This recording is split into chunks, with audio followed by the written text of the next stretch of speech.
Ilang araw nang rumaragasang tila kulay kapeng tubig na yan sa Dalol River sa Columbio, Sultan Kudarat.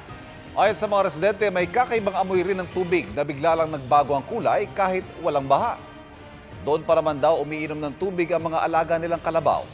Sabi ng Community Environment and Natural Resources ng Tacurong City, dahil umano sa pagmimina, kaya nagbago ang tubig sa ilog.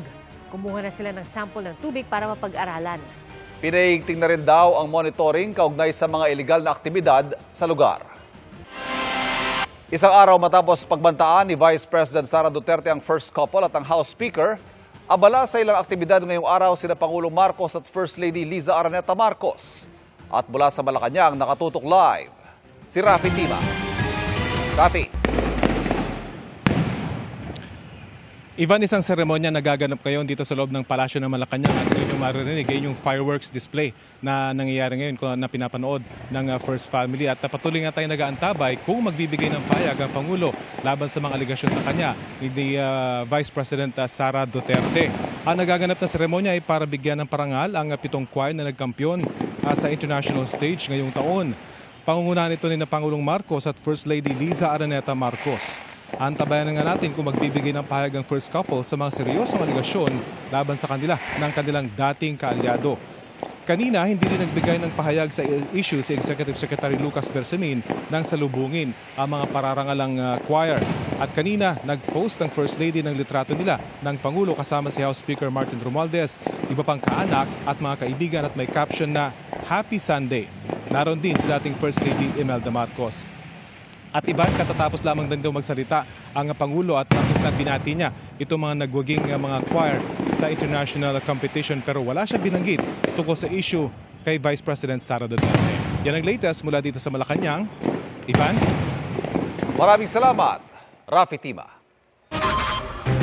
Walang ideya ang ilang suki ng taxi na 50 pesos na pala ang flag down rate. Pero ang ilang taxi operator, nakukulangan pa dyan. At 60 pesos pa nga raw dapat ang singil. Nakatutok si Rafi Tima.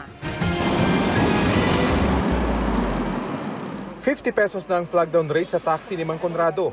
Pero ang ilang pasahero niya nagugulat dahil 40 pesos pa rin daw ang alam nilang singil.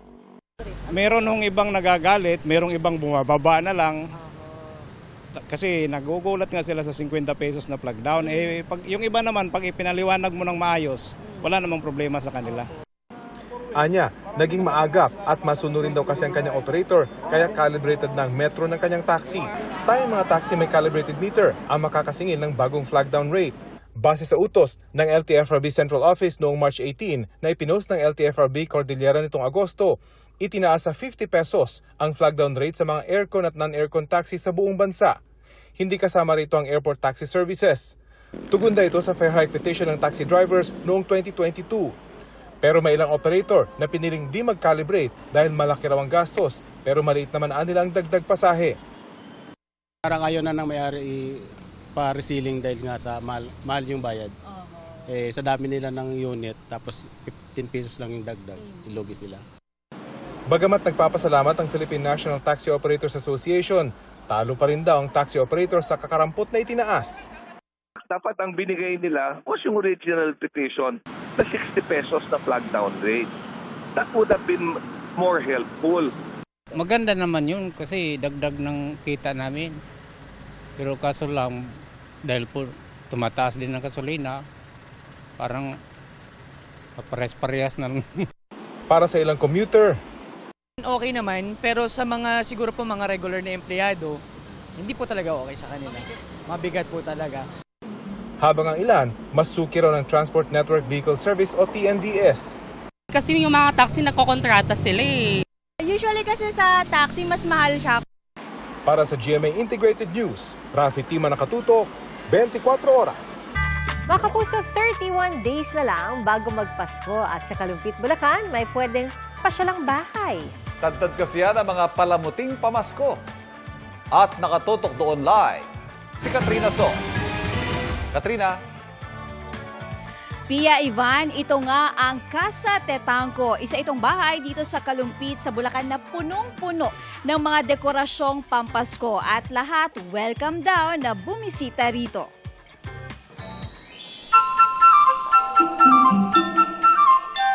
Life-size Belen,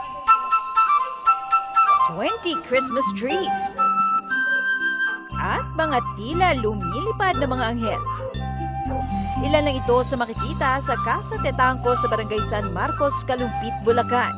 2014, sinimula ng pamilya Tetangco na buksan ang kanilang bahay sa publiko tuwing Kapaskuhan. Ang mga disenyo gawa raw ng bunso sa 10 magkakapatid na si Father Von Tetangco. Dati daw po kasi itong bahay na to, talaga naman pong bukas sa publiko nung panahon pa po ng lolo't lola ko. So gusto lang po nilang ibalik yung sigla, yung sayo ng bahay. Mula noon, nadagdagan na ng nadagdagan ang kanilang mga dekorasyon mula sa Christmas gnomes, parol, at ang kanilang ipinagmamalaking Christmas Village Collection.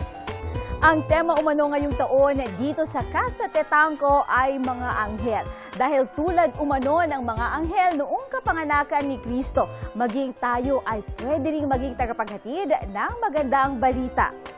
Nakaka-impress. Lalo na ngayon magde-December. Bato po. Ang dami pong mga bagay na sobrang ganda po.